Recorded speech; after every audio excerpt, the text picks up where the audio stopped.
What gang line, Carolina Jackpot time coming at you. It is Saturday afternoon. It also means it's January 7th, 2023. It's about 5 in the evening. I get to get off something off my chest here. I I've given up on the South Carolina Gamecocks basketball team, the men's basketball team for the 2022-2023 season. This is just abysmal. If you didn't know, right now they're sitting here with a record of like 7-7 or something. Their wins have come against terrible teams that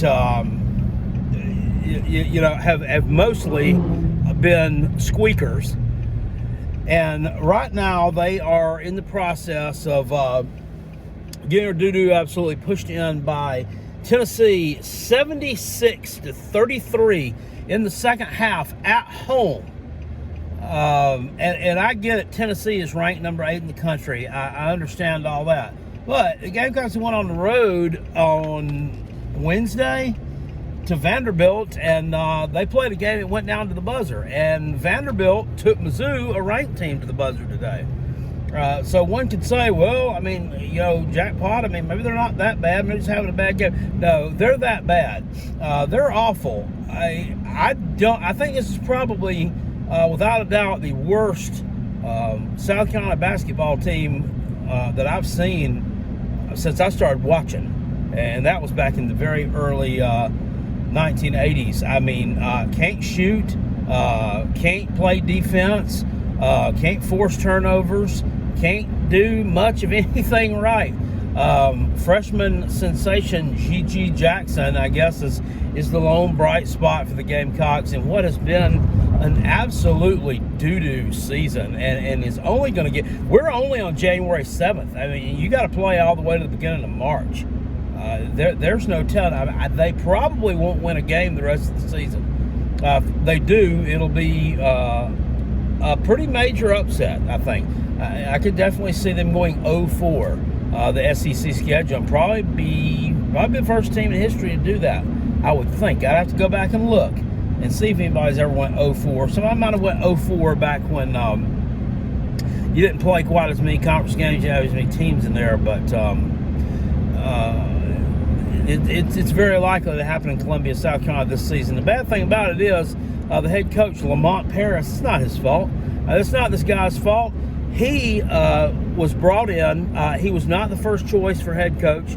It wasn't the second choice for head coach. And it begs to mind the question about Frank Martin, who coached the Gamecocks from 2012-13 all the way through last season. I thought it was time for him to go. And when he was let go, I was like, this is probably the right direction to go. But now, if hindsight were 2020, nobody would have fired Frank Martin. Absolutely nobody would have fired Frank Martin. Everyone would have been happy with his 17-14 seasons, his 9-9 SEC records, or whatever it was that he was producing most every year, mired in mediocrity. Make the tournament once every 5-6 years, had a magical run one year, make the NIT every 2-3 years, and that's about it. That's all that you could really hope for. And it's sad to say, this is the bar. This is all that we can hope for from our program. But hey, look it. Clemson has stuck with their head coach Brad Brownell for years. I think the guy's been there since like 2010. Maybe even before that. He's never really been good. Made the Sweet 16, I think. Maybe they made the Sweet 16 or they were going to play to get in the Sweet 16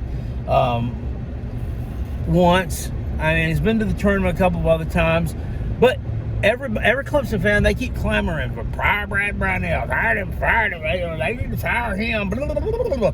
Now, if you look at it this year, they're having a pretty good year. They're sitting here at 12-3. They were losing at halftime last I checked. Hopefully that will continue. But, who's to say it won't? They're 4-0 in the ACC. They could go 5-0 today with a road win at Schittsburg. So, when you can keep someone mediocre around for a while, and a blind squirrel will grab a nut, And that's exactly what's happening with Clemson this year. It makes our abysmal record even more maddening and pisses me off even more that they're doing so well this season. But the Gamecocks did beat them. But, I mean, it really doesn't mean anything at this point. I mean, they can say, well, so-and-so was injured and so-and-so was out. Well, you know, the year the South Carolina went to the Final Four, they lost to damn Clemson, and Clemson was fucking terrible. Oh, well, we had, I think one of our players, the best one at Darius Thornwell, whatever his name was, he had the flu, and then there was another one out. And the Clemson fans all the time talking about, well, Thornwell was out, Thornwell was out, blah, blah, blah, blah. I hate them too. If I could just take their whole athletic program and fan base in one big old collective burlap sack and just kick it off a 50-story building, I think I would. I just can't stand them. But at any rate, that's where we're at. South Carolina fires a mediocre coach, and then all the players run away. They either transfer to other schools, quit, go to the NBA, go to the Canadian League, whatever. I don't know where they went. They're all gone. And guess what? Frank Martin's team lost today. They're still 10-5. It begs to mind the question of, is the glass half full or is it half empty? I don't know. Right now, it's got a big ass hole in it.